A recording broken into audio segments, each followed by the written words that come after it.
dominating the mainstream media. Antidepressants.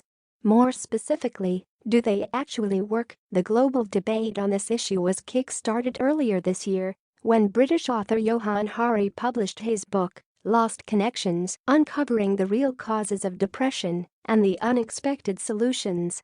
Hari used antidepressants for 13 years, starting when he was a teenager, and the new book is his attempt to answer some of the questions that had plagued him for years.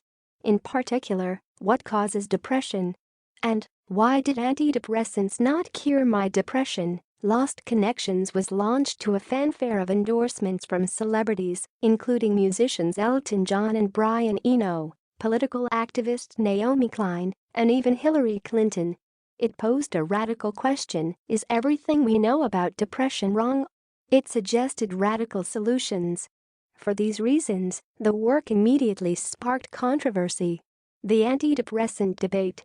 Lost Connections surrounds the plentiful claims that antidepressants are mostly ineffective, that this ineffectiveness has been concealed by the pharmaceutical industry thanks to inefficient regulatory systems, and that the physiological mechanisms sometimes suggested as triggering depression are not supported by evidence. Telling people, as I was told by my doctor, that depression is caused by a problem in your brain is, firstly, untrue, said Hari to The Guardian. And, he adds, it is also really problematic because it cuts people off from finding the real causes of their depression and anxiety. We've been telling ourselves this chemical story for 35 years, and every year depression and anxiety gets worse. These claims alarmed health professionals and journalists, who are now concerned that the book will prompt mental health patients to stop taking their medication without consulting a doctor. Meanwhile, others were more worried about the veracity of the claims that Hari used, particularly his soundbite that between 65 and 80% of people on antidepressants are depressed again within a year, and questioned whether they could be supported by peer-reviewed scientific papers.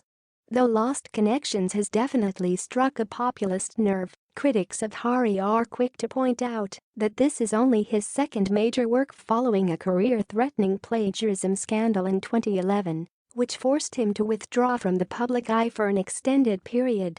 The Lancet Review, the final word. The debate raged on across social media and in countless editorial columns until last month, when the results of a 6 years in the making systematic review assessing the efficacy of antidepressants was published in The Lancet.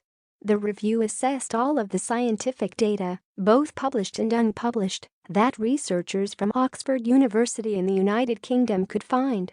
This exhaustively researched analysis was interpreted by some commentators to be the final word on the antidepressant controversy. For instance, Prof. Carmine Periante, spokesperson for the Royal College of Psychiatrists in the UK, commented, importantly, Prof.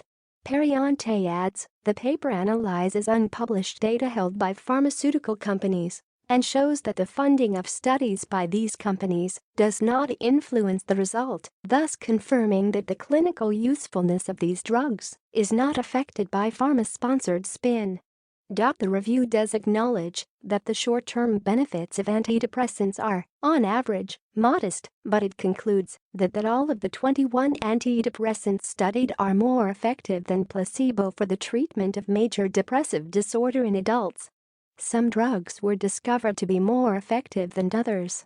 Escitalopram, Lexapro, Mirtazapine, Remeron, Paroxetine, Paxil, Bristol, Paxiva, Agomelatine, Valduxin, and sertraline Zoliftal had a higher response rate and lower dropout rate than other antidepressants, the researchers report.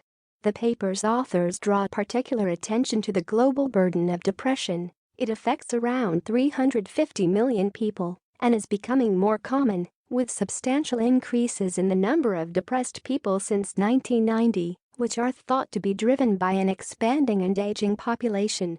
In the U.S. alone, the financial burden of depression comes in at $210 billion per year, comprising 50% workplace costs, 45% direct costs, and 5% suicide-related costs.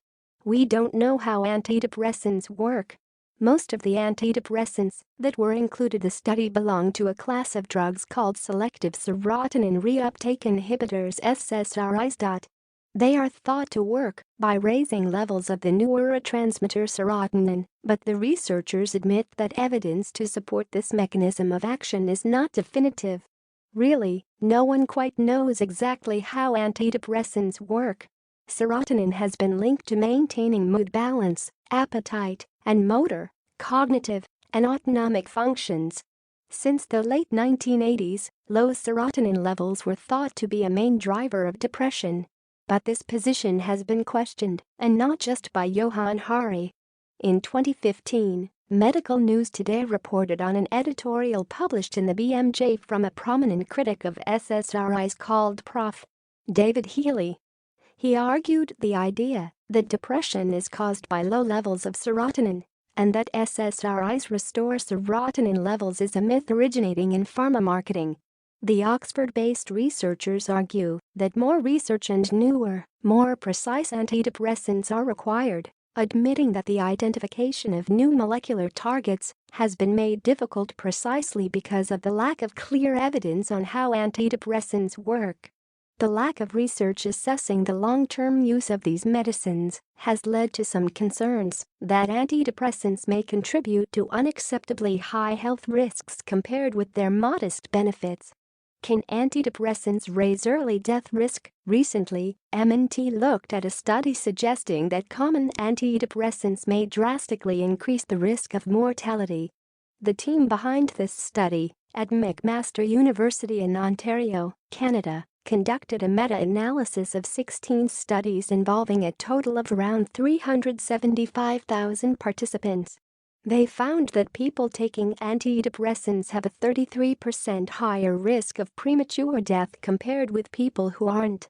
In addition, people using antidepressants were found to be 14% more likely to have a stroke, heart attack, or other cardiovascular event. The meta-analysis did not find a significant difference in outcomes between people taking SSRIs and those using tricyclics, an earlier generation of antidepressants. However, as this research was an observational study, the scientists were unable to prove that antidepressants cause premature death. They could only record a link between the two. Speaking to MNT, lead study author Marta Maslach speculated on possible mechanisms that could drive this association. For example, she added, serotonin affects growth, reproduction, digestion, immune function, and many other processes, and it is found in almost every major organ. Disrupting the functioning of serotonin can therefore have different adverse effects, which can contribute to a risk of death in many different ways. It is estimated that around 1 in 10 U.S. adults now take antidepressants, and with the incidence of depression on the rise, it seems unlikely that these numbers will reverse anytime soon.